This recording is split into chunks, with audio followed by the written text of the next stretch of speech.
Good evening and welcome, council members, staff. It's great to see so many staff here in person, and members of the public and those joining online. Thank you so much for being here for our very first meeting, our second regular council meeting, and our very first meeting of 2023.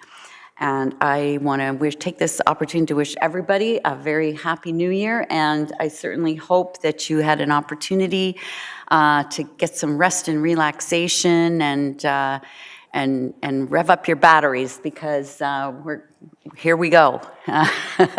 The December was the inaugural and one quick meeting, and now we're right into it. So welcome everyone. If you have anything electronic with you, if you could please set it to silent so as not to interrupt the meetings, that would be very much appreciated. And also let you know that we are audio, video recording and live streaming on the Town of Innisfil's YouTube channel, and it shall form part of the record, which will be retained in accordance with the town's retention bylaw. And for more information on that bylaw, you can contact the clerk's office. And now go to Deputy Mayor Fowler for the land acknowledgement. Thank you, Your Worship. The Town of Innisfil acknowledges that the Town of Innisfil is situated on treaty land that is steeped in rich Indigenous history. The town also acknowledges that this land is the traditional territories of the First Peoples of Turtle Island. It is shared between the Anishinaabe people of Beausoleil First Nation, Chippewas of Rama First Nation, and Chippewas of Georgina Island First Nation, and we thank them for their generations of stewardship. This meeting place is still the home to many Indigenous people, and as settlers, we are grateful to have the opportunity to work on this land. The town acknowledges the forced sacrifices that are the foundation of Canadian society today. We are dedicated to honoring Indigenous history and culture and committed to moving forward in the spirit of reconciliation and respect with all First Nations, Métis, and Inuit. Thank you, sir. And next item on our agenda is item 2 is open forum. And we have one participant who signed up to speak tonight, and he's going to join us virtually. And it's Ray Duhamel from the Jones Consulting Group. Good evening, Mr. Duhamel. Whenever you're ready, please go ahead. Thank you, Your Worship, and members of council. My name is Ray Duhamel with the Jones Consulting Group, and I'm presenting, doing this open forum this evening on behalf of Christon Construction and DG Pratt Construction, who own lands north of Alcona, and it directly relates to item C9 in your agenda package this evening, which is the staff report dealing with the comments that are proposed to the ERO posting from the province about the County of Simcoe's Growth Management Official Plan Amendment number 7. Your Worship, with your permission, I'd like to share my screen.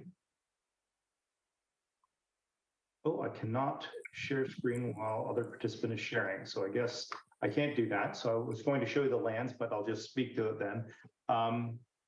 So Pratt owns lands north of the existing community of Alcona up to the 9th line, and they actually they own and represent lands that are beyond the 9th line as well. Approximately 230 hectares in total, about 150 hectares south of the 9th line and 80 hectares north of the 9th line.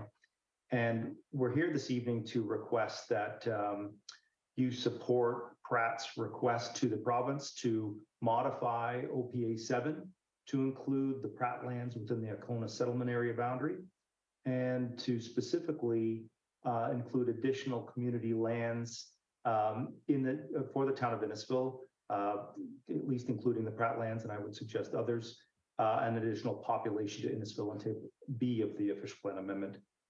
The reason for the request, and I know I only have 2 minutes, so I've tried to time this to be aligned with that time limitation. As I'm sure everyone on council is aware, the province is looking to construct 1.5 million new homes over the next 10 years. Effectively, more land allows for more homes, which allows for more affordability. And specifically as it relates to the Pratt lands and OPA 7, OPA 7 is based on a much lower immigration amount of people immigrating to Canada and locating in the GTA and north than what is actually existing and planned. So that leads to the need for more land. The OPA 7 in the background work for OPA 7 actually underestimates future growth to the year 2051. It actually projects that growth as an overall number and percentage will drop every 5 years between now and 2051. So every 5-year census period, it's estimating that the amount of growth will decline over that period. Not that there's a negative growth, but that the amount of growth each 5-year period will drop. And we don't think that bears out in what will actually happen in the coming years and decades as a result of the need for more homes. And the third key point about OPA 7 is that it proposes a Southern Simcoe mix of 37% apartment units for all new units that are constructed. And that compares with Hempson's own forecast, which projected that the demand for apartment units only be about 12%. So for those three reasons, we think that that OPA 7 should allocate more land than what it has. And we think that Pratt's lands are part of the solution to that problem. For over 15 years, the lands north of Alcona have been recognized by the town staff, by town council and the county as lands that are appropriate for the growth of the community. There has been signed minutes of settlement with the county and the town and Pratt regarding the growth of Alcona to the north when the county finishes this round of its growth management process. The town's master plans have projected additional, have planned for the additional growth and expansion of Alcona to the north. That includes your wastewater and your transportation master plans, and even the planned EA that has recently been approved last year to extend Webster north and west to the 20th Side Road. And finally, the development of lands north of Alcona will substantially improve the downstream flooding potential of lands of over hundreds of homes that are at some degree of flood risk downstream. There can be upstream controls that will be developed into the lands north of Alcona, which is one of the more redeeming technical benefits of developing the lands north of Alcona. And there will also be benefits for phosphorus emissions, reduction of phosphorus emissions to Lake Simcoe. So concluding, and I think I'm within my 2 minutes, Your Worship and members of council, Pratt is making a submission to the ERO posting on regarding the county OPA number 7, and they are looking for we will copy you on that submission, and we're looking for your support, if you can so grant it, to allow for the expansion of Alcona to the north, as has been planned for a long time now. So thank you, Your Worship and members of council. Thank you, Mr. Duhamel, for speaking to us in open forum. And I will invite you to turn off your camera and stay on if you want to stay around should there be any debate or discussion on item C9, or you can leave us and join us on live stream, whichever you prefer. And there was no other people sign up for open forum this evening, so we will move on then to item 3, which is approval of the agenda.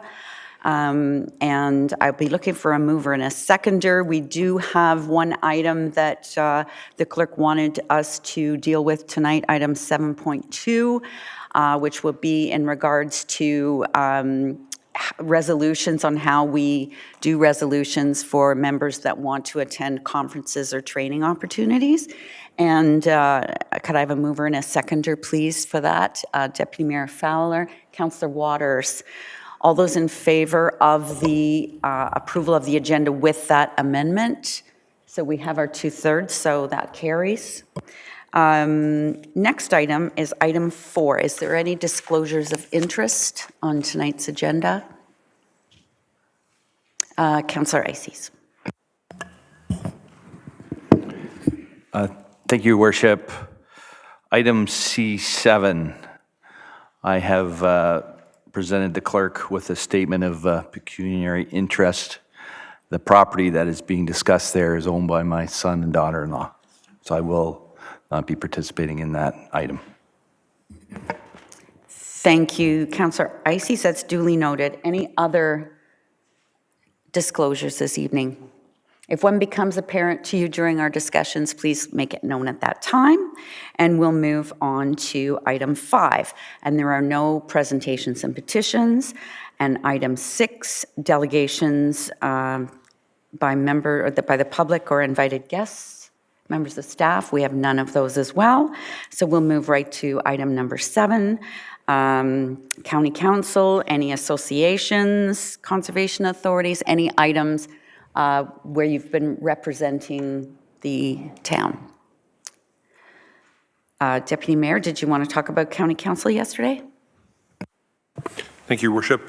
Yesterday, we had our budget meeting for the county, and if you think there's a lot of information to read and numbers to crunch, it's a far, far bigger fish. When it comes to the county, we sat down for 6.5 hours. We went through everything from transit to housing to everything you can imagine in between. And it's a common phrase that we use around here. It's like drinking from a fire hose, but when you're going through 300 pages of information before you go through another 300 pages of information with another council, you'll understand that there's a lot to be discussed. It was heated at certain times, but overall, when it came down to it, it was good, it was formative, and we moved forward. And I believe we're having the ratification or the vote on the end of the month, where we're going to be passing everything if possible. Thank you. Thank you, Deputy Mayor. And the only thing I would add to that is typically county would meet on the 24th of January, but that conflicts with the Roma conference, and a lot of county councillors are going to that. So that meeting was deferred to January 31st will be the next county council meeting. Any other? Seeing none, I will just make an announcement or a public service announcement, if I could, that currently we are looking for volunteers to sit on both the Heritage Committee and the Audit Committee, 2 committees of council. I believe those are open till close to the end of January. So if you have any interest in any of, in either Heritage or Finance and Audit, please go on our website or call the clerk's office and they can help you understand what it entails, how much time's involved and so on, what expertise they're looking for. So then that takes us to item 7.2, which was the addition that we added this evening. So I'm just going to ask for a mover and a seconder, and then I'm going to ask the clerk if she would just quickly explain the reason for this being added on here this evening. So a mover and a seconder, Councillor Constantine and Councillor Zanella. Madam Clerk. Thank you, Your Worship. The remuneration bylaw provides for per diem payment to council members that attend conferences. However, a resolution of council is required prior to that payment being permitted. As this is a new council and members are just starting to get used to some of the policies, procedures, and bylaws that help guide how they do their job, we've asked for this resolution. So in the event a council member would like to attend an opportunity, they may do so and may receive a per diem payment without that resolution, as this is more or less a blanket one for this year. And that way, as you progress in understanding your role, next year you can document in your diaries or calendars as to what you would like to attend, and then we can do the resolutions in a more timely manner because you're more aware of opportunities. The other thing that this covers off is in the event a council member signs up to attend a conference, has that resolution that provides the per diem payment, all of a sudden they are unable to attend, but the conference has been paid for, another council member could take their place and also be provided with that per diem payment without the resolution for 2023. Thank you so much, Madam Clerk. And I would encourage all members, those returning and those new, to take any advantage that you can to either do a training opportunity. If you can't get away, you can do it virtually, or if you can get away to join some of your fellow colleagues from across the province or even across the country. It's in your code of conduct that you signed that you will do continuous learning throughout your term, but it's always been my feeling that getting off the ground quickly and getting to some of those learning opportunities will be really helpful for you. I think for me, the most important part is realizing, we're not the only municipality that has issues with traffic. We're not the only municipality that has issues with short-term accommodation. And it's great to hear other people's experiences and what they're going through and learn from each other. So that's great, thank you. All in favor of the recommendation? That is carried unanimously. And now we'll go to our consent list. So I'll remind you again, we'll go through each of the items. The staff recommendation is printed under each one. If you're comfortable with that and you have no questions, we'll move on to the next item. If you'd like to have further discussion or maybe make an amendment to the recommendation, we'll ask for it to be referred to committee of the whole. So we'll go to item A1, a special council meeting minutes dated December the 14th. A2, the council meeting minutes dated December the 14th. A3, the special council meeting minutes dated December the 22nd. I just want to take a moment there and suggest that was one that we added in kind of last minute because the deadline for nominating members for the board for Roma was closing, and Councillor Ices had indicated that he had some interest in putting his name forward for that position, and he needed a councillor resolution to do so. So I know all of council extends best wishes to you, and good luck in the election at Roma, Councillor Ices. Next is reports of various committees. B1, that would be the Joint Interim Governments Advisory Committee meetings of November the 15th and December the 8th, affectionately known as JIFGAC. Item C1, the staff report regarding Innisfil Accessibility Advisory Committee appointments, and you'll see the names of the appointments on the screen. I just wanted to take a moment and first congratulate everyone who has been selected to be on the committee, but also a heartfelt thank you to anyone for putting their name forward. We really had a great amount of interest this year, and difficult decision for the committee to make. I'm not seeing anyone pull it, so congratulations. C2, the DMZ Innisfil Partnership Renewal Agreement.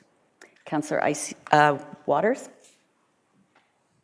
Thank you, Your Worship. I just have a question. I don't want to add anything to it or that, so I just a quick question to staff would be helpful. My question was, we're saving $200,000, $250,000. So I'm curious. It seems that we're changing direction, and we're doing it for less money. So if I get some clarification on terms of, are we getting less for our money, or is this just great negotiation skills? Thank you. Through you, Mayor Dolan, to Councillor Waters. I would start by saying I think it's great negotiation by the staff team in terms of reducing the contract and then trying to work with the team in terms of pivoting the focus of it from both the accelerator program but also the DMZ local, so trying to broaden it. And then you will see through the budget presentation, obviously we're looking to repurpose some of those funds towards strategic planning implementation, but it is a reduction from the overall contract from 3 years ago. Thank you. Thank you. Any other questions on item C2?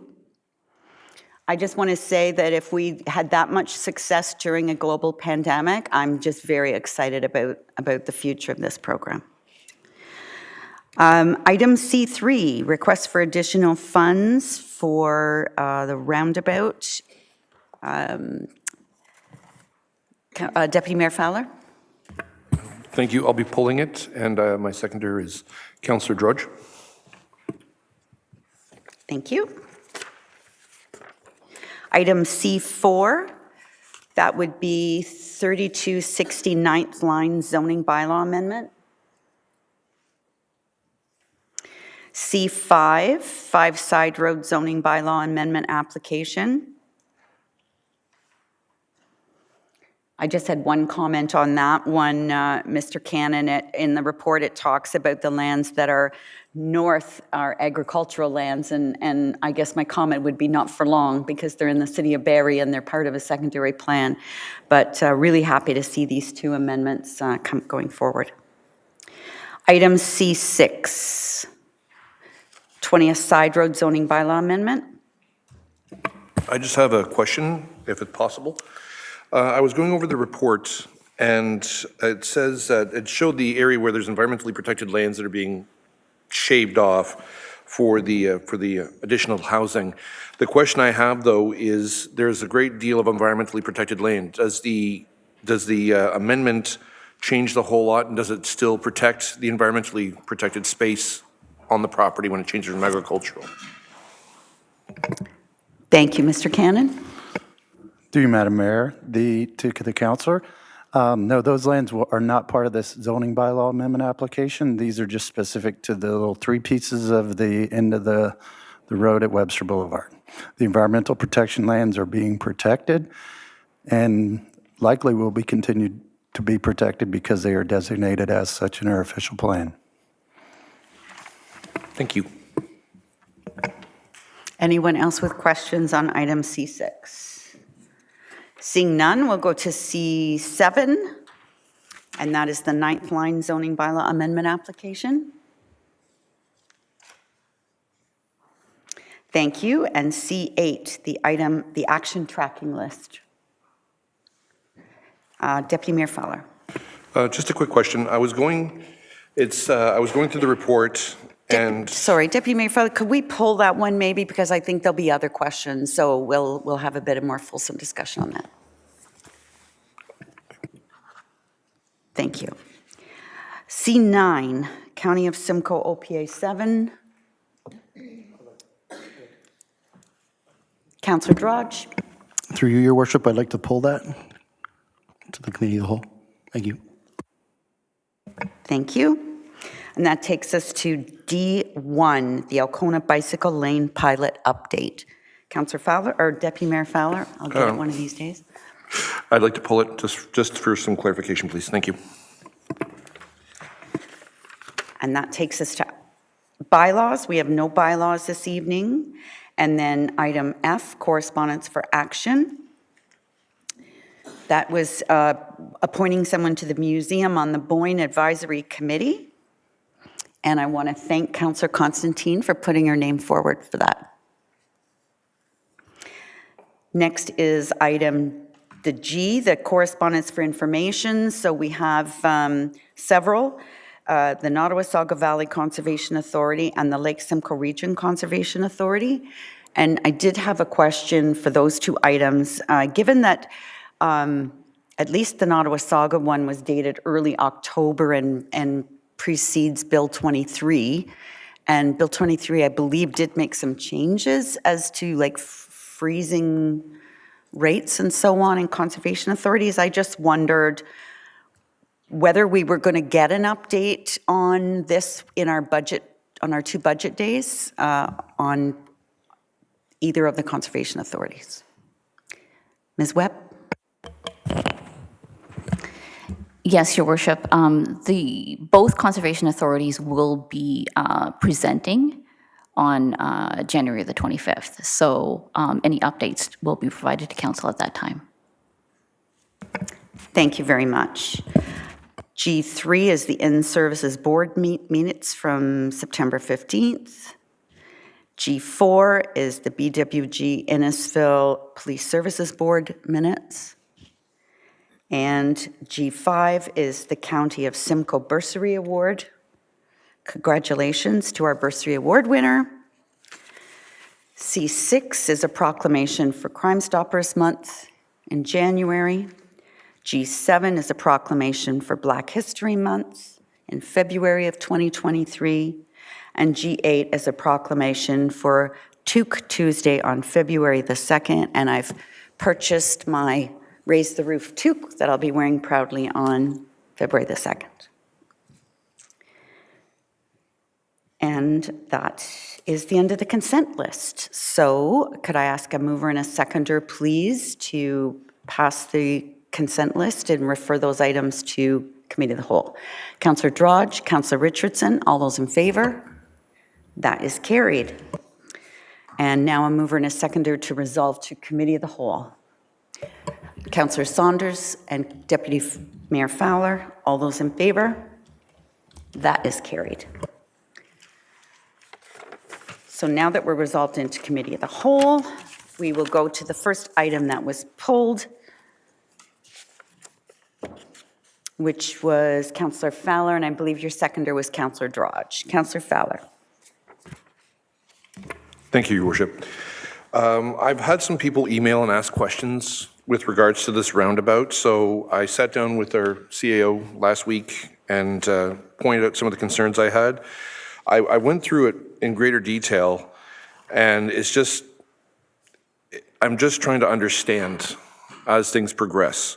This was originally passed under capital projects, I believe it was RDS 287 in 2018 by the previous council.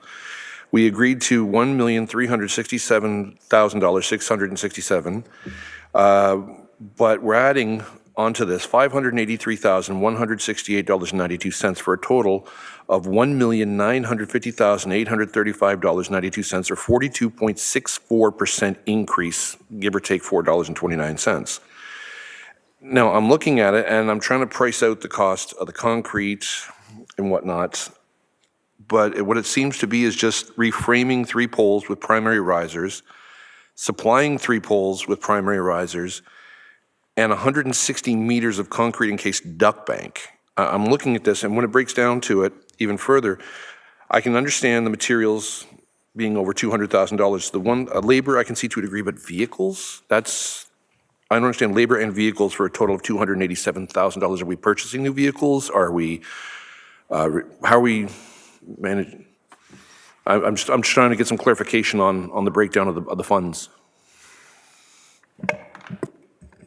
Thank you, and I will refer this to Ms. Nielsen.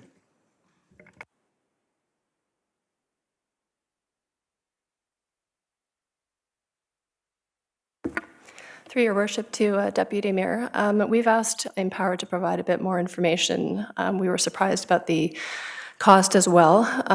The information that's been provided in the report is the most current information provided by Empower. It is based on quotes from their contractors, and that is the information that we have. So they've provided, it's not just one pole, it's a series of poles to realign that line. And the information I have from Empower is that because we are going underground for a part of it, it does inflate the cost. So there's, I believe it's a concrete duct bank that they have to put in, and it tends to inflate the cost by about 4 times than going over aerial. So that's the reason why the cost is so much. But we have no information beyond what's been presented there. Follow-up, Deputy Mayor? Thank you. Just so you know, I reached out to some electrical engineers that I know, and they were explaining how with the risers they can cost up to $1,000 per foot, considering the length and everything else. So I can understand to a degree, but I'm just the way it's phrased right now. I've got 2 questions. Is one, why is InPower charging us to move electrical equipment when it's InPower who's providing the equipment and the service to the community? And second of all, I need the clarification if possible on the vehicles. Because labor, if you gave me a labor cost and a dollar amount, we could break it down reasonably so, but if the cost has gone up, I can understand that, where the cost for the material's gone up, the cost for the labor's gone up, the time, or whatever the case may be, but where do the vehicles fit in? If you can clarify that, I would appreciate that. Ms. Nielsen? Thank you, Deputy Mayor. I believe the vehicle is more equipment used for the construction versus actual vehicles that are It's likely for the stabilization of the poles, the actual vehicles that need to be used in order to install the poles, they have to have the arms on them. And so I believe that is the contractor's cost for those vehicles to be on site there. Just as a contractor on a road construction would be adding some of the cost for their excavators, this would be a part of the contractor's cost for the equipment used during the construction. One more, and then we'll go and see if anyone else has any questions. Deputy Mayor? I apologize if I'm not trying to be overzealous with this. So basically what I'm understanding is the cost of the machinery back in 2018 was a certain dollar amount, and now they're charging for that same level of machinery, the same amount of machinery on site, a greater price due to the years in advancement and COVID. And so. Ms. Nielsen? Thank you. We don't have a lot of basic comparisons from a few years ago for this particular type of work, so it's very difficult to have an apples-to-apples comparison over the cost. But what we do know is that from InPower's perspective, the cost to go the underground route is about 4 times the cost that they would have normally incurred for this similar type of work if it was aerial. So they've provided us justification that they need to go underground for the safety of the crews, for future maintenance, for future repairs.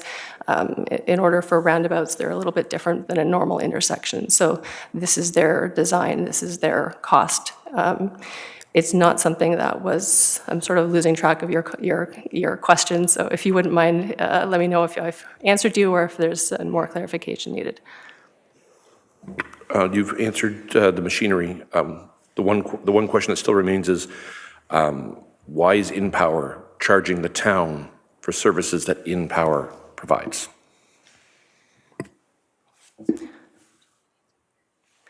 I'm going to defer to Jessica Jenkins, the capital manager. Just a second.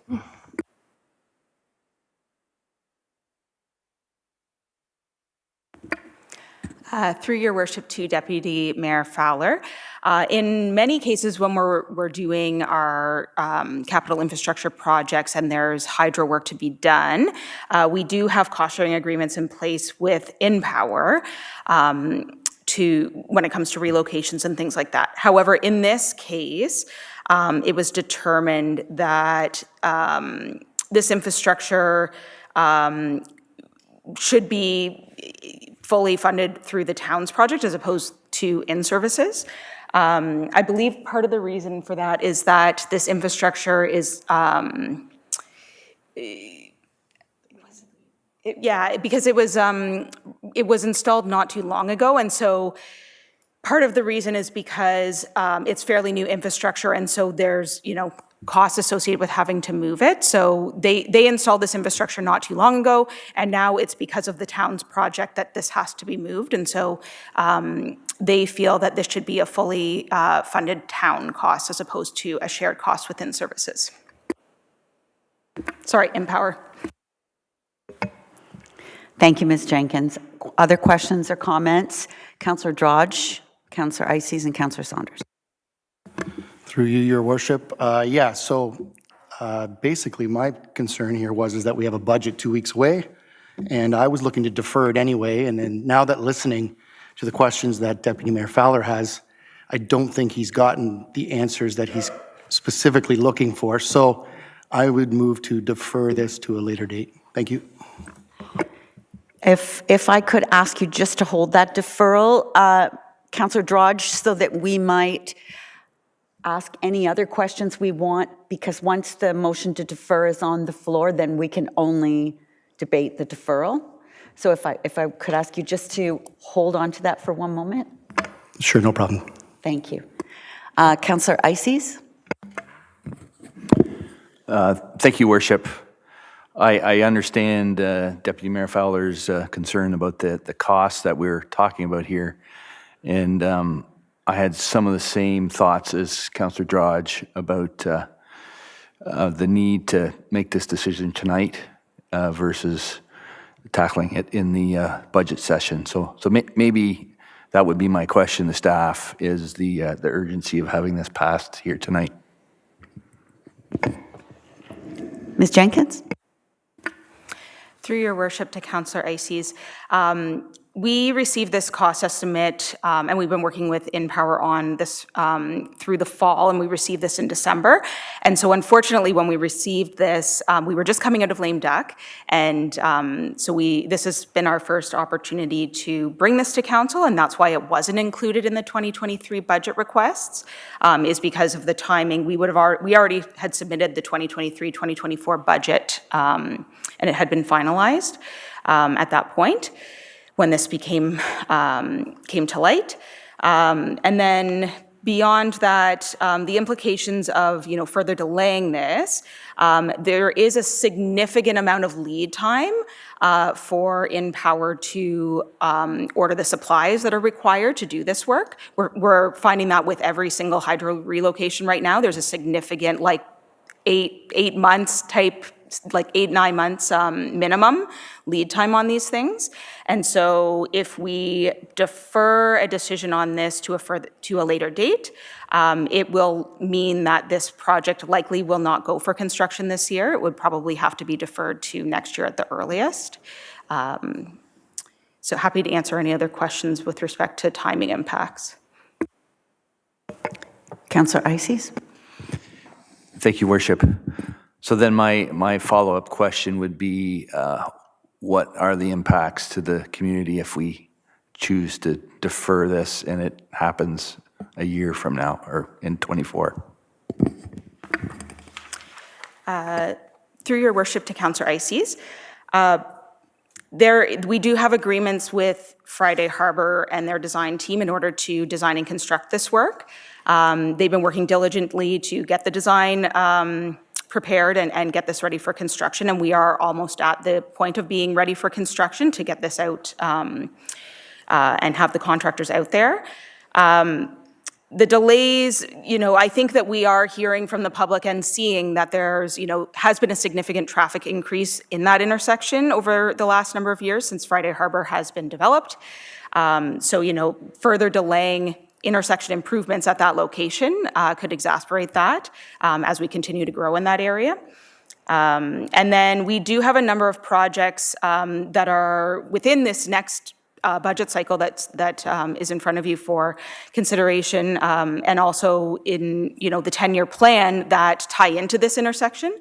So there is plans to do improvements all along 25th Side Road, branching off of the south end of this intersection. There are plans within the next 5 to 10 years to do work on Big Bay Point Road, both branches that come off this roundabout as well as 13th line. So delaying this roundabout could potentially push those projects out as well. Thank you, Ms. Jenkins. Councillor Saunders. Thank you, Your Worship. Excuse me, my concern, because I live down there, the fire hall is very, very close to that roundabout.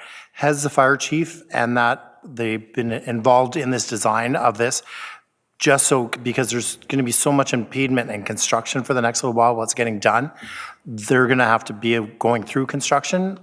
Do we have a way that they're going to be working around this? Ms. Jenkins? Through your worship to Councillor Saunders, yes, they've been fully involved in the planning of this roundabout right adjacent to that fire hall. We've been working with Friday Harbor and their design team from the beginning on both the fire hall and that roundabout together, and there were many conceptual design charades and things that happened early on in the process where they participated and gave their input and feedback. The entrances to the fire hall were designed in a certain location in order to make sure that they weren't too close to the intersection, and we will continue to consult with them through design and all the way through construction to make sure that that we work very closely with them to ensure access. Thank you. I'm going to ask Ms. Lee if she had anything to add to the conversation. Thank you, Mayor Dolan. Just a couple of additional comments. Hearing the conversation, and obviously there were a number of other questions that came from council members in terms of the additional cost. I certainly know the team has worked with InPower, and I think it comes back to, Deputy Mayor, some of your comments about, it's a significant increase. from the time it was projected in 2019, what's happened in terms of the process, just for those council members that may not understand that, is you then get into, you create an estimate through that budget cycle, and then you get into the detailed design.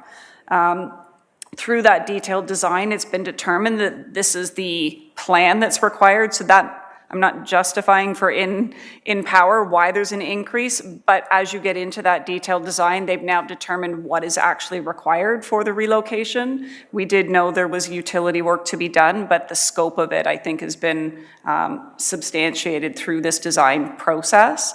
And certainly, we've tried through the staff team and in power to better coordinate all of the projects in terms of the timing and the costing, and so there is coordination meetings that I understand through the team now happen on a more regular basis. So we are trying to avoid this type of a situation going forward, but that is part of that process in terms of the design and moving projects forward. So certainly trying to understand the implications of the project and it not proceeding. It does have a bit of a domino effect of deferring one project does lead to other commitments being deferred in the future. And I think, Mayor Dolan and Council, those were my comments at this point. Thank you, Ms. Lee. Any other questions or comments? I have one, and I would defer it to Mr. Milanishin or the Treasurer, Ms. Webb, to talk about the funding envelope. The recommendation calls for development charge, road and related infrastructure development charge, and ARS. And my question would be, first of all, budget impact. So any budget impact as far as you could see that this would make any changes to what we'll be discussing on the 25th? Yes, Your Worship. In terms of the budget impact, $583,000 is not significant, but staff do feel that we have, the cash balances to support this project moving forward. Thank you, Ms. Webb. So just, for those who, that it's not a tax impact, like it's not a property tax impact. It comes from DC reserves and from the ARS reserve, which pays the non-growth portion of any items like this. And you can't move around dollars, like you can't take dollars from a roads DC project and, build a park. Am I correct? Your Worship, yes, that's correct. DC's development charges, development charges collected for roads have to be specifically used for roads projects, eligible roads projects. Yes, so those are the funding sources that have been identified for it, and you are correct that that we can't interchange the uses of those to other DC accounts or other town operating accounts. This amount will not impact our operating budget in any way, shape, or form because it does come from reserve funds. Thank you. And one final question. When you look at the design drawing, where the old road is before it starts to move up, it looks like there's still an easement there. Is that for the gas line, or what will that look like? Will it look like a road, or will it look like an easement?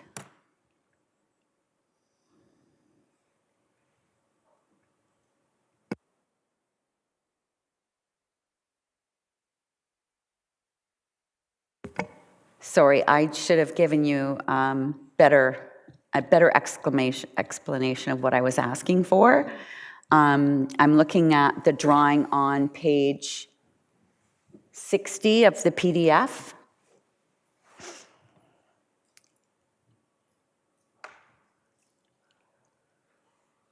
So it says access road required for existing line. Ms. Jenkins? Through your worship, thank you for your patience as we consulted here. That access road will be more of like an entrance type thing to allow us to allow the utilities to access their poles and, yes, the gas as well. There's a substation on the southeast corner as well. So it will just be an access road. I'm not sure of the specific details with respect to whether that will be left as is. I suspect that there will be some work done to make it clear that that is not a through road. But with respect to the actual details of what that will look like at the end of the day, I don't have that available at this point, but we could provide that at a later date. Thank you. Any other questions? Yes, go ahead, Councillor Drodge. Through you, Your Worship. So I've listened to everybody. I appreciate what you're all saying. I still think, though, there's a lot of questions that we still want to ask about this project. And I know that it was approved for the original 1.3 and change million for the project, but we're now adding another 600,000. And I'm not sure if this council is even okay with going through with the project at all at this point. At least that's kind of the feel I'm getting. So I still would like to defer this to a later date. Thank you. So there's a motion to defer by Councillor Drodge. Do you have a seconder, Councillor Drodge? Deputy Mayor Fowler? Okay, so any questions or comments on the deferral itself? Deputy Mayor Fowler. Thank you, Your Worship. I don't know if this is an oversimplification, so forgive me if it comes across that way, but what I'm hearing is we had a project that was planned in 2018, got deferred now. InPower's come back with a 42% increase. Speaking as a working man, if you'll pardon the expression, if somebody quoted me something, came back a little while later and said we're upping at 40%, I'd have second thoughts and I'd want some information. What I'm getting here is that they haven't provided you with the information, so you can't provide it to us. And then you're saying that if we delay it for a year, it could delay projects that are set for 5 to 10 years down the road. Maybe I'm not understanding how a 1-year delay can affect a project 5 years down the road when you have a 4-year window on top of it. I mean, so I'm just, when it comes down to it, what I'm seeing is not enough answers, and the potential and the risk that the council here is going to be taking is the potential for deferring those projects, and that's a decision we are going to make. But I think it's justifiable until we get the necessary information to move forward, because once we move the intersection, turn it into a roundabout, you can't just undo that overnight. This is nearly $2 million that we're investing into this project that we don't have all the answers to. That's why I agree with Councillor Drudge. We need the facts before we make the choices. Thank you. Thank you. Councillor Waters. I'm a bit concerned of the delay itself. However, can we put a time limit in terms of a time limit that they get back to us before our next council meeting? And so that delay is minimized, so we can make that choice sooner rather than later. And that way we get the intersection, we get the answers we need, or we get the answers we need so we can make a decision on the intersection. So is that possible? Thank you. So what I'm going to say here is, if defer it for what? Like, so give staff direction on what answers you want back before you make a decision. If we're deferring it until the budget to see if there's another priority beats this priority out, or are you deferring it because you don't feel satisfied that you have the answers that you want? If you could provide staff with some kind of a direction that way, that would be helpful. But just before, I'm going to go to Councillor Constantine. I'll come back to you, Councillor Drudge.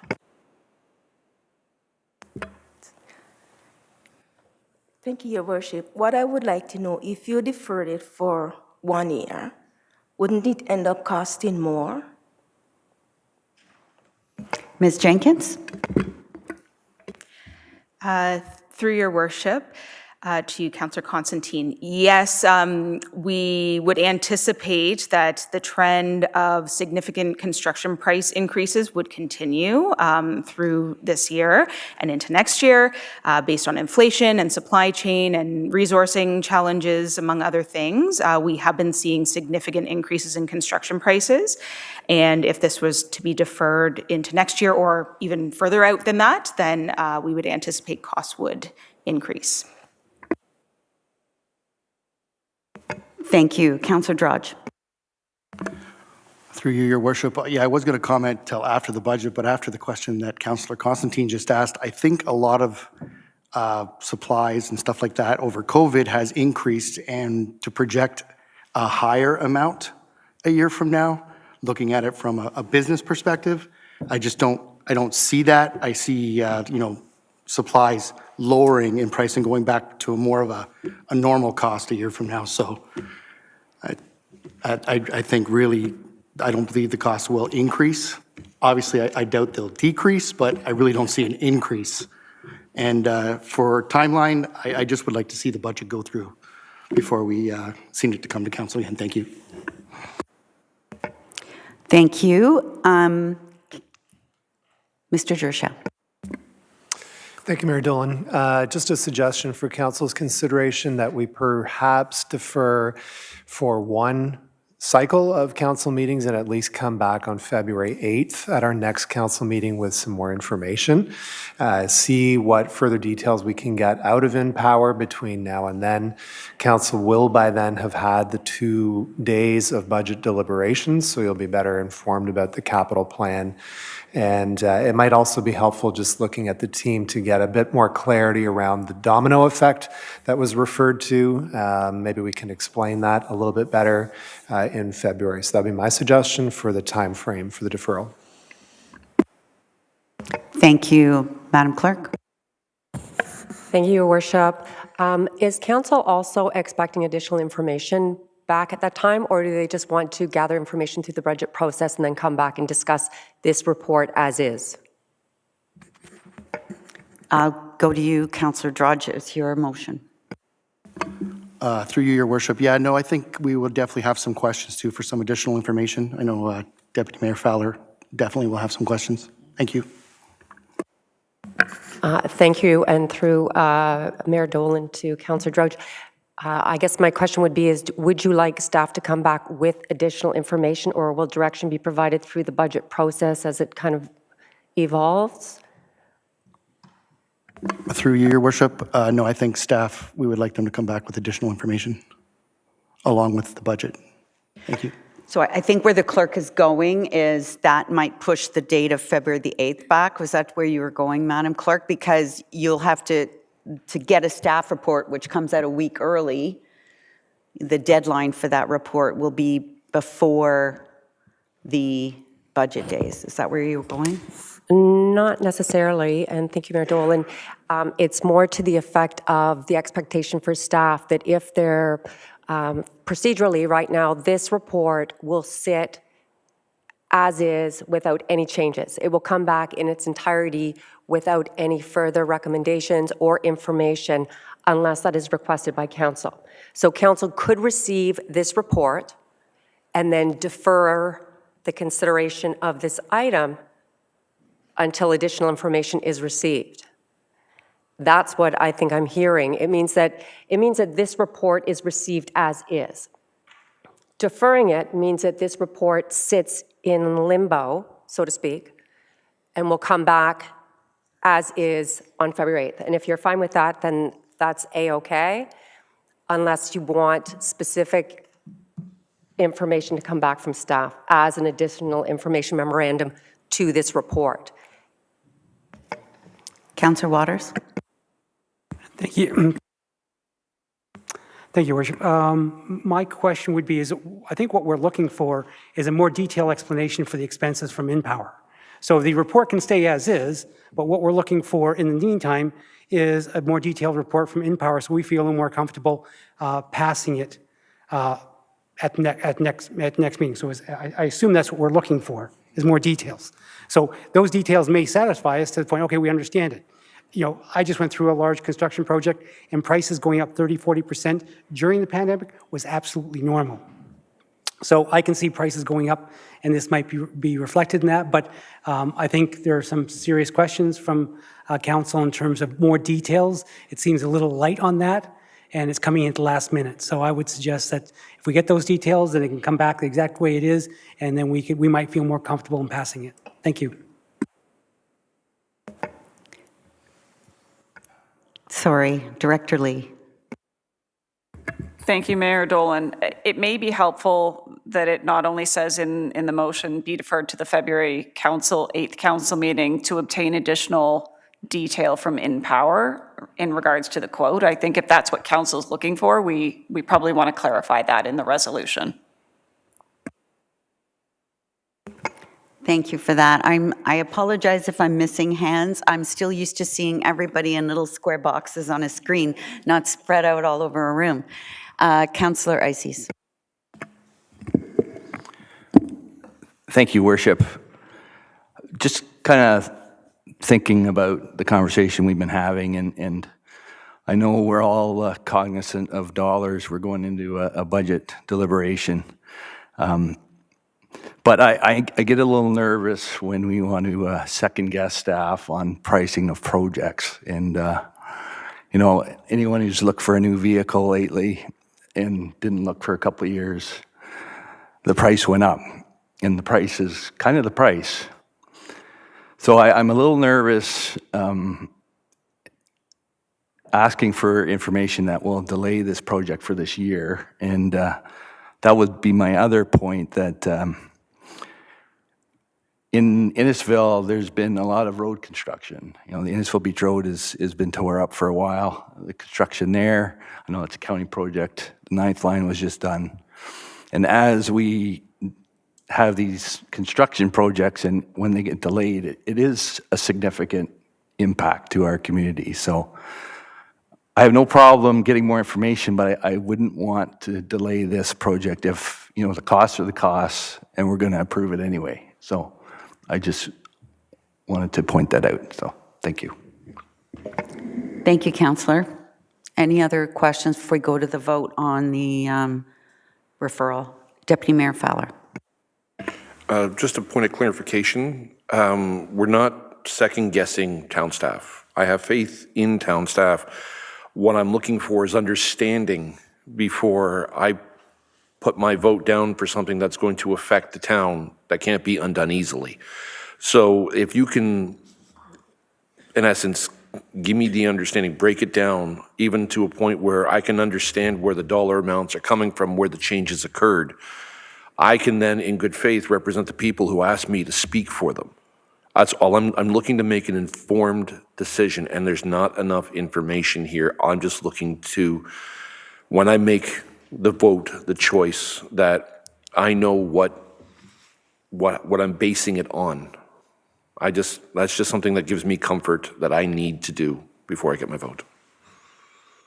Thank you, Deputy Mayor. I'm just going to give you a little comfort and clarity on one item, and that is that this wasn't planned to happen in 2018. It was approved in the master plan in 2018, and it was actually scheduled to begin in 2024, but it was Friday Harbor who asked for it to be moved up, and that's why. So it's the project, this project, RDS 287, was originally planned for 2024. Deputy Mayor? Thank you for reminding me of that point as well. I understand that Friday Harbor is upfronting the cost in DC charges, and in the report, I believe it said that they won't be recouping them for approximately 3 to 4 years minimum. Am I understanding that correctly? Ms. Webb or Ms. Jenkins? Through your worship to Deputy Mayor Fowler, Friday Harbor will be front-end financing both the design and construction of this project, and then they will be receiving DC credits as they pull building permits, I think starting in 2024. Thank you. Great discussion, everybody. So now we have a motion on the floor by Councillor Drodge and seconded by the Deputy Mayor. to defer this decision until February the 8th at council meeting to obtain additional detail from InPower. So I'll now call the vote. All those in favor? 1, 2, 3, 4. All those opposed? 1, 2, 3, 4. Tie vote, that's defeated. So we'll go back to the original motion. Sorry.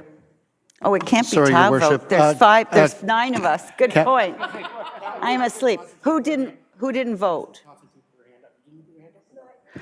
Okay, let's do that again. Let's do a redo. Sorry, people. Can all those in favor of the deferral? 1, 2, 3, 4. All those opposed to the deferral? 1, 2, 3, 4, 5. So that's defeated. Sorry about that, everybody. I can't count. And so we go back to the original motion.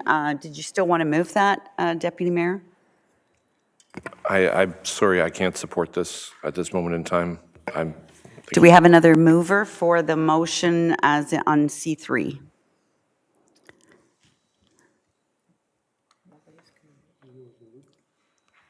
We need a mover for C3. If there's nobody moving it, then it dies on the floor.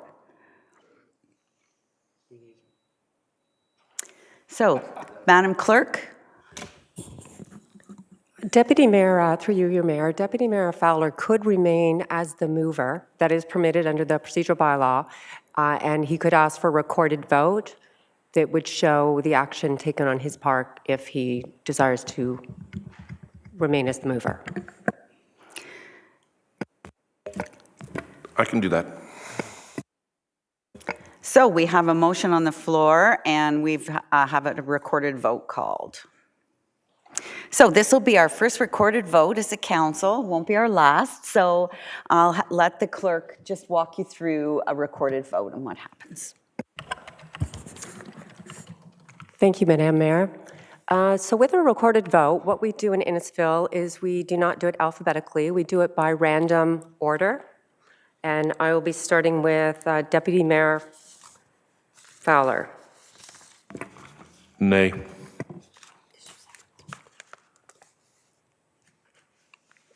Councillor Constantine?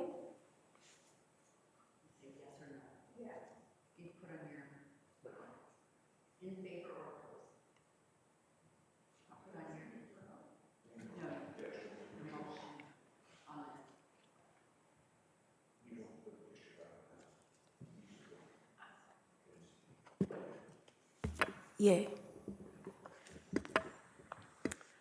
Councillor Waters? Yay. Councillor Richardson?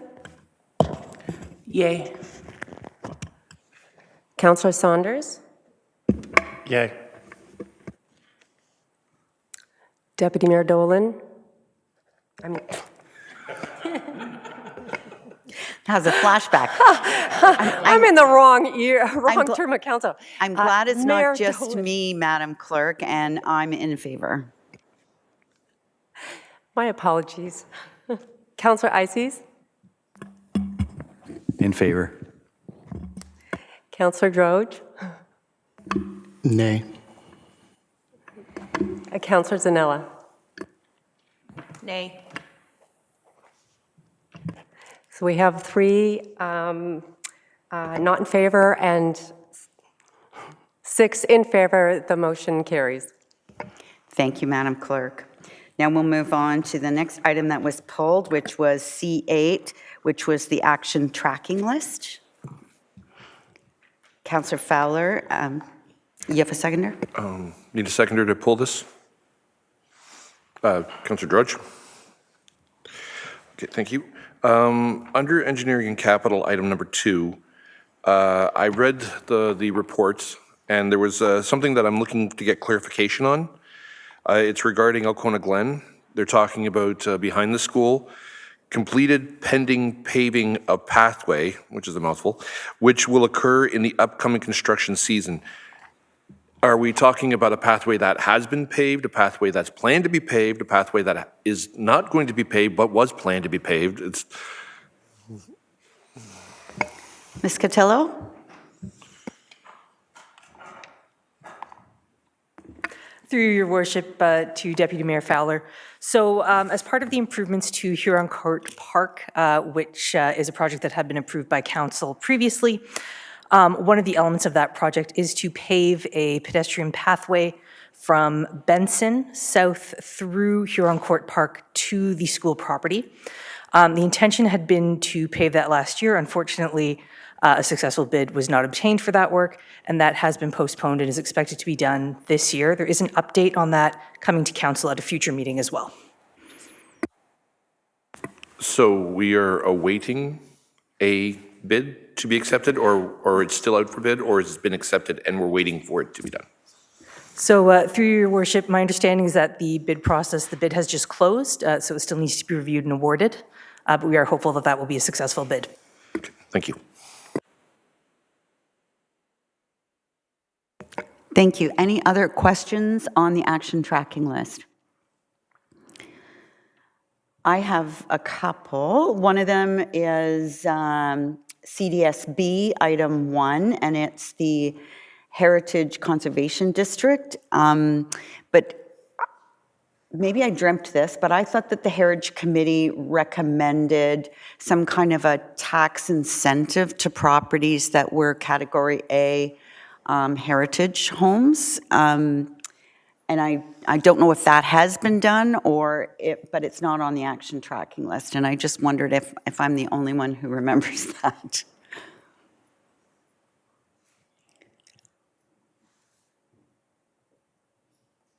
I wondered, you know what, I'll take that offline unless Mr. Jacobs knows.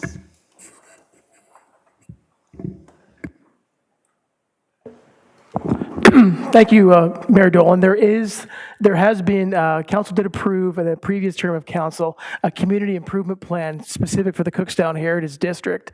It is my understanding that it has been oversubscribed over the last couple of years. So definitely we could report back, getting some information from our planning department on if there are any remaining funds available to access. Thank you. And my final question would be in regards to where, I like the idea of this being live and be able to direct residents to it, but also refer to it myself from time to time, and wonder where I might find it on the website. If I type in the search action tracking plan, it should come up? I'm getting nods, so that's a good thing. Thank you. Any other questions on this item? Seeing none, all those in favor of the recommendation on the screen? That is carried. Next was item number C9, which was the MCR OPA 7, and that was Councillor Drodge. Just looking for a seconder. Councillor Waters. So I'm just looking to do a small amendment to include the required acceleration of the Cookstown Honda bypass to accommodate the growth for new Tecumseh and the other areas surrounding. Thank you.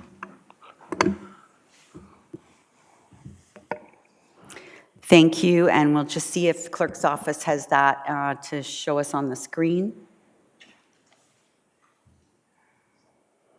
So for those new to council, this has been quite the process. The municipal comprehensive review process is being done by the County of Simcoe. It's passed, this posting on the Environmental Registry of Ontario is looking for comments now, and that's why we wanted to get our comments onto the ERO. Earlier on this evening, we received the open forum from representing one developer who has land in Innisfil. My understanding is phase 1 came up with a number, but not actually where. And if in the report it talks about phase 1, it was split in 2 phases, not not by other regions, but particularly by Simcoe County, and mostly because we wouldn't have been able to pass both phases. There's a lot of questions about the natural heritage mapping and the agricultural mapping, and we were very oversubscribed. Hemson, who did the work for the MCR, for the Municipal Comprehensive Review, I'm sorry if I'm using too many acronyms, they concluded that Innisfil, in order to increase the population and the jobs to 2051, to the number in the report, we'd need 104 hectares. And we had 1,200 hectares of land come forward. So we're very, very oversubscribed to the program.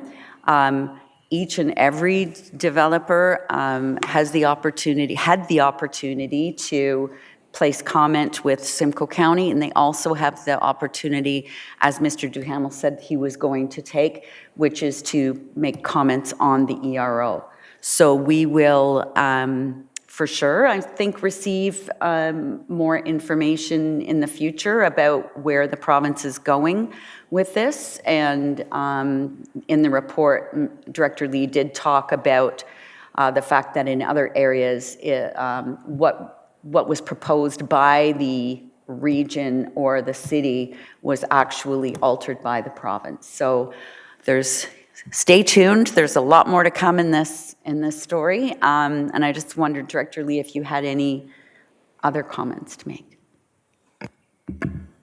Thank you, Mayor Dolan. No, I tried to find the balance in the report of educating some of the new members of council on what's gone on, and certainly those members that are on council. The MCR process to date has been fairly extensive, but we did try and highlight through the report really the critical pieces of what's in OPA 7 currently that need to be maintained to ensure we protect the town's interests going forward in terms of the settlement area.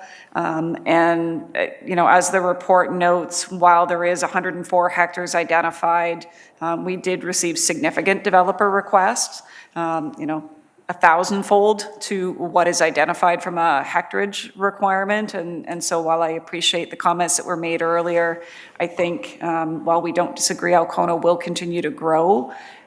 The staff report is clear that we need the opportunity to look at that further, assess that further in the context of the entire town and where those areas should be identified, and we're hoping the province will provide us that opportunity. But we did also, through the report, want to take the opportunity to recognize that while we're very supportive of growth and encouraging of growth, there are costs to do that in terms of the servicing and the infrastructure, and we do need the provincial support. So we did want to highlight that through this process as well, but making sure that we do reiterate the key pieces that are in the document that we do want them to maintain, because as we've looked at other documents, the lessons that I think we've learned, or the province has been removing policies from documents before they've adopted them and then adding additional. So we want to ensure that we're hopefully at the table when the province does that. Thank you. Councillor Waters.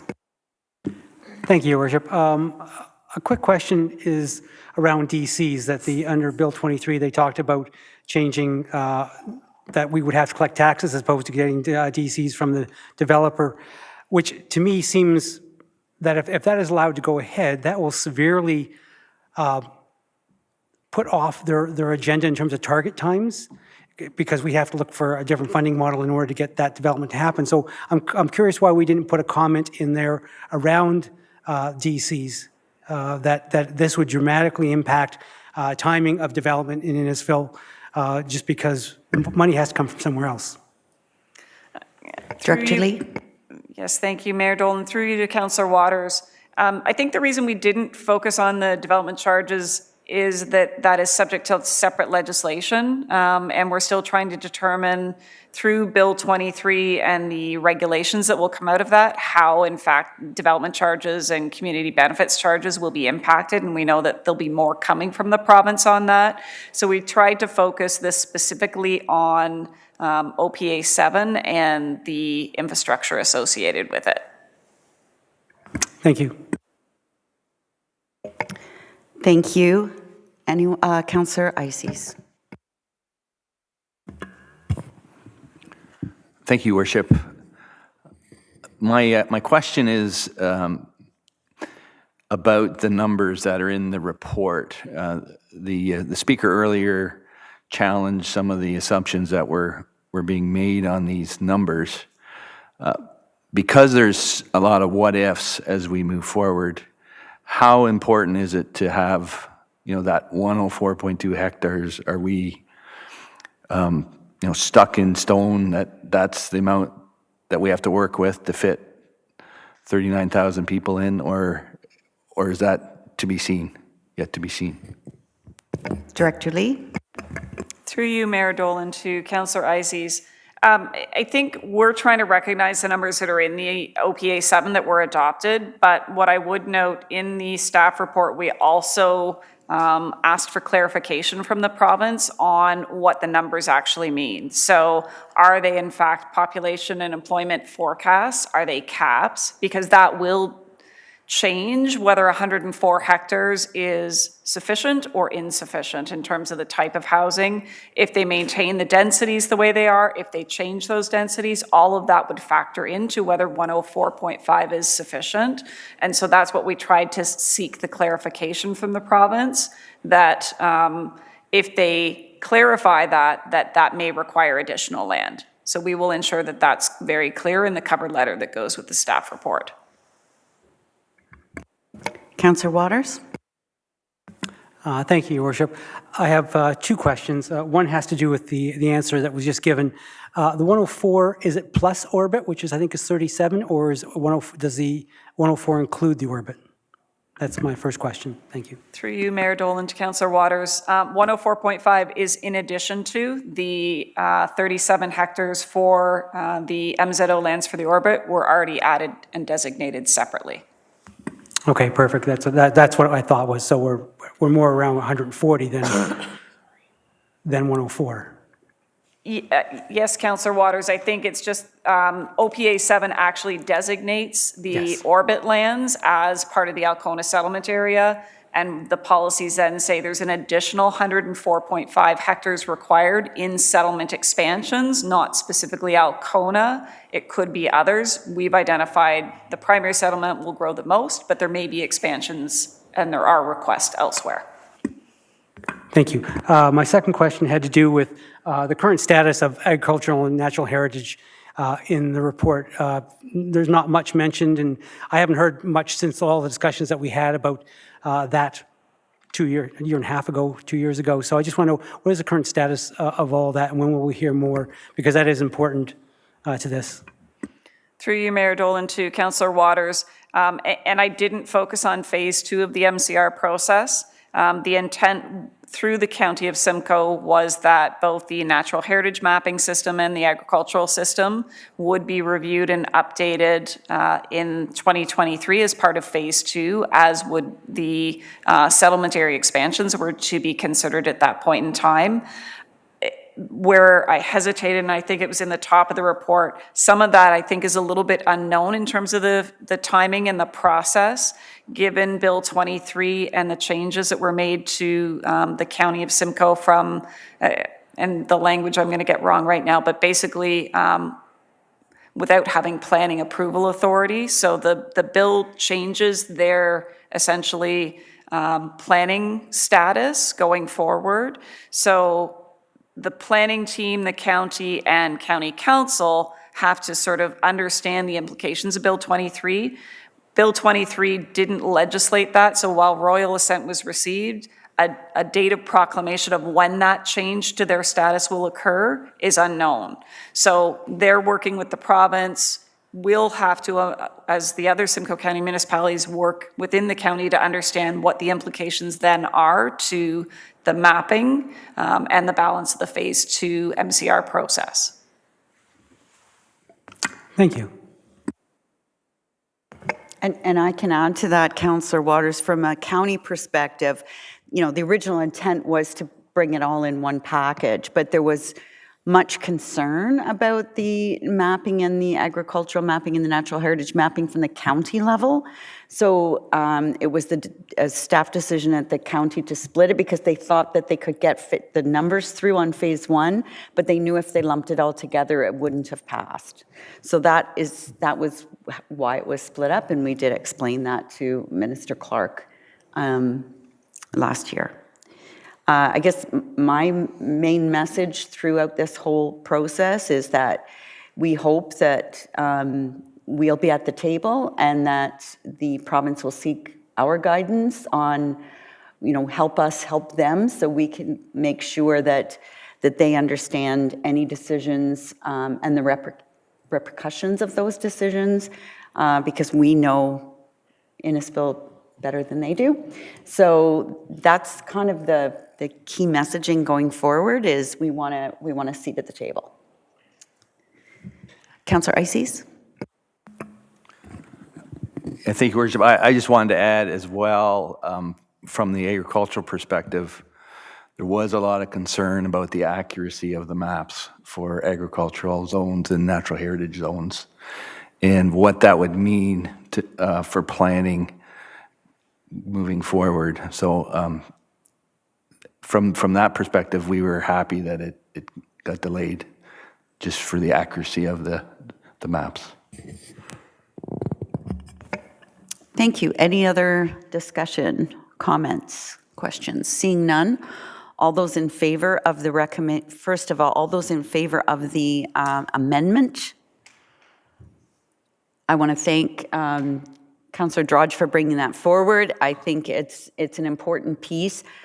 New Tecumseh's allocation is similar, not as much, but close to Innisfil's, and we know that Highway 89 is the preferred route between the 400 and the population there. So that growth will come with some challenges to that piece of road.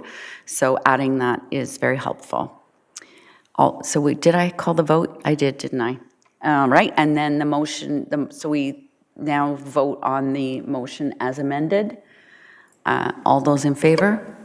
And that is carried. And next we go to item D1. Deputy Mayor Fowler. Thank you, Your Worship. Just a question regarding the bike lane pilot update. Can you get a seconder, please, Deputy? Oh, sorry, Councillor Waters. Just a question. There's mention in the options at the end of the report of altering the designs during budget deliberations. And I'm just curious how we will go about doing that. Like, would it be an actual item during the budget deliberations, or would it be something that we can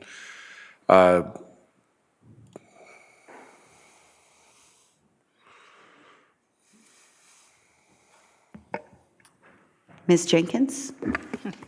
Sorry for all the musical chairs. Through your worship to Deputy Mayor Fowler. We had prepared a service level change request in order to continue to paint these bike lanes. However, through this pilot project, we identified that there could be some improvements made to the design. And so we also put together a operating item. I believe it, Ms. Bowman can correct me if it was operating or capital, but we did put together another budget item that was for the redesign of those bicycle lanes. However, both of those items did not make it through to the final 2023-2024 budget due to the cost implications of them. So, even though they haven't been included in the budget, there would be a chance for this council, if they so decided, they wanted to bring those forward for debate or a decision to move those ahead. We have prepared budget items for those, but they just were not included in the actual final budget. Follow-up, Deputy Mayor? Yes, thank you, Your Worship. If I could get two pieces of information then. One, what happens if it doesn't get added to the budget? Do the bike lines just simply fade? Okay, and second of all, if we are looking at altering the bike lines to more amiable patterns, designs, process, how much will we be looking at generally? A ballpark, I'm not asking for hard numbers, but just a general idea of how much it would cost. Ms. Jenkins? Through your worship to Deputy Mayor Fowler, I believe our budget for that redesign was $50,000. Okay, perfect. Thank you. And one other thing is just, it's about the actual online survey that was asked. I've had many people come to me and say that one of the options that wasn't there was they didn't feel comfortable, that they couldn't express the fact that they didn't want the bike lanes. That wasn't put as an option on the survey. So for future, it's just a thought. I'm just relaying what people have been expressing to me. So I mean, if the idea comes up that someone wishes to put that on for future surveys, it would give it a more balanced feel to them. Other than that, thank you. Any response to that last comment? Ms. Jenkins? Through your worship, we did have multiple avenues of where residents and people could provide comment on the pilot project. So the survey was one tool that we used, but we also did have other avenues that people could provide their comment. So we did receive a number of comments, that did say that they were not in favor of the bike lanes, and those were included in our analysis. Thank you. Councillor Waters? Thank you, Your Worship. I was going to pull this item anyway, so I thank the Deputy Mayor for pulling it for me. I am a bit concerned by the conclusion for this report in terms of just allowing these things to fade. We invested a lot of money in them. Not too sure how we managed to get such poorly painted lines, which contributes to the cost and the disheartened appeal in the public in terms of these things, because we painted them again. They still haven't lasted that long. They're still fading. So I'm not too sure what other municipalities know that we don't, but I think they're necessary, especially for roads that come off the 25th. So any road that's perpendicular to Innisfil Beach Road act as collectors. So, all the other smaller streets don't need to have bicycle lanes, but to get them to that point so they can get down to Innisfil Beach Road and then make it onto the main bicycle lanes, which I assume from this report we're going to maintain that one. But if we have no arterial or collectors going to it, then how are people going to get there? Then the whole purpose of having it seems to be just a useless idea. So I don't agree with the conclusion. I don't think we should let them fade. I think there's probably a couple of roads that we could let fade, and that would be Leslie Street, because that's where a lot of the anger came from. But those streets which are perpendicular, so that's Jan's, even Adulam, Webster, go up and down which will eventually go from the 9th down to Innisfil Beach Road, and from Innisfil Beach Road down to the 7th. So to allow people to get up to that, because that's where all the activity is.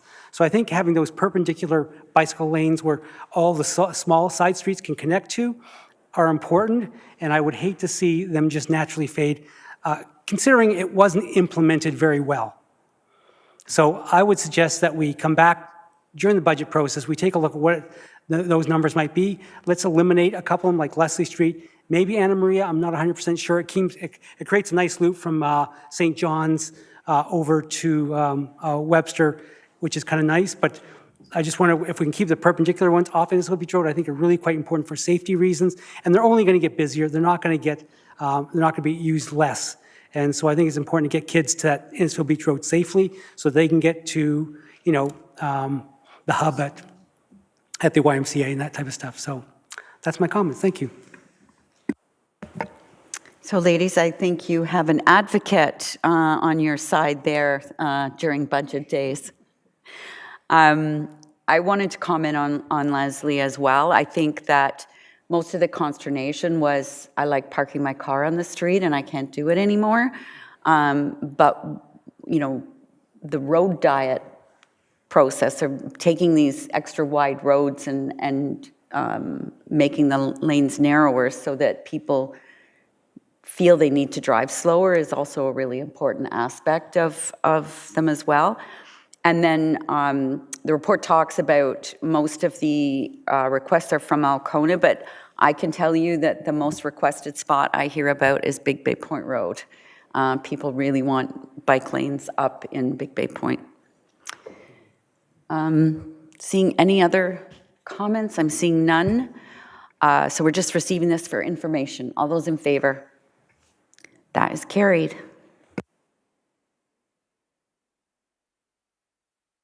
And that's all the reports we had. So I need the RISE recommendation now, and I need a mover and a seconder, please. Councillor Zanella, Councillor Richardson, all those in favor? That is carried.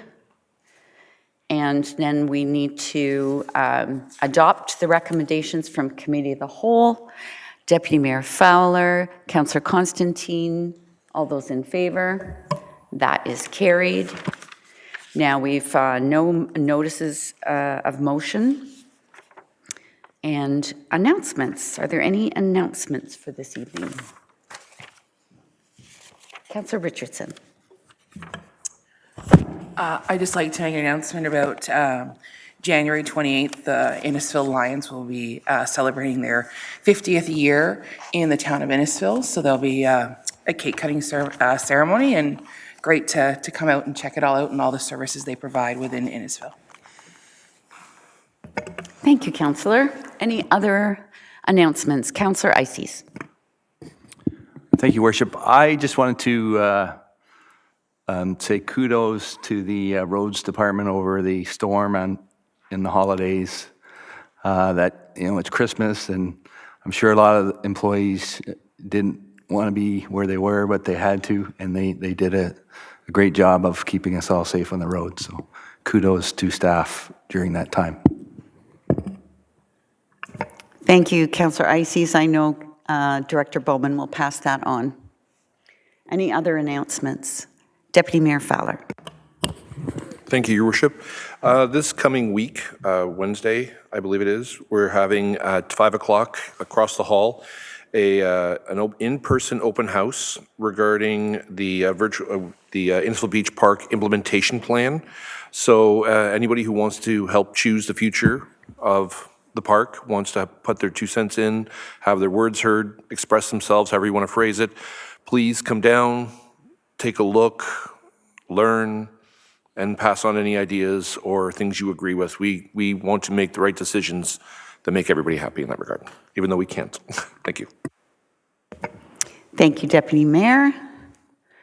I've got just a few here. So I was remiss last meeting in not pointing out our beautiful new nameplates that we all have, and these were made at our very own Idea Lab and Library. So very crafty people there, lots of different things they can do. So I wanted to thank them very much for making those nameplates for us. I understand when you're watching on live stream, it shows up really well. I want to invite everyone to our special budget meeting days. So we start at 9 o'clock in the morning, and they are Wednesday, January the 25th, and Friday, January the 27th. Critical, important decisions and difficult decisions in a year with inflation and lots of competing priorities and passion from staff about what should be in and what should be out, and so we've got some hard work to do on those days. I also would like to let everyone know that the Legion is having their Robbie Burns dinner, and I forget what night it is, the 21st, thank you. And also to watch for a number of items. Oh, sorry, Innisfil Pride is doing a chili dinner at the Grange Hall, I believe, on the 28th.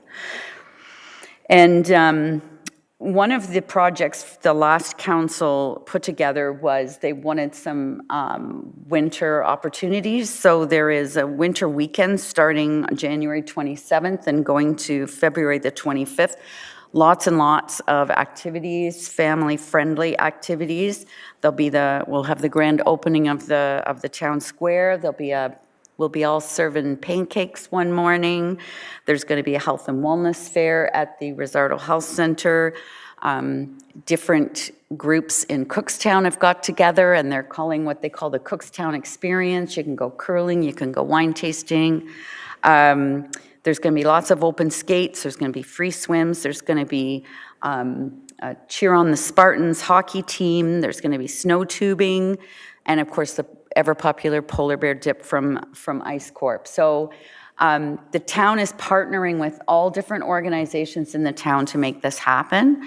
So I know they've put a lot of work into it, and it's going to be a lot of fun. So I hope everybody can come out to all of those. And that's it for announcements. We have no announcements from staff this evening, so we'll go to the confirming bylaw. And I would ask for a mover and a seconder, please. Councillor Ices, Councillor Saunders, all those in favor?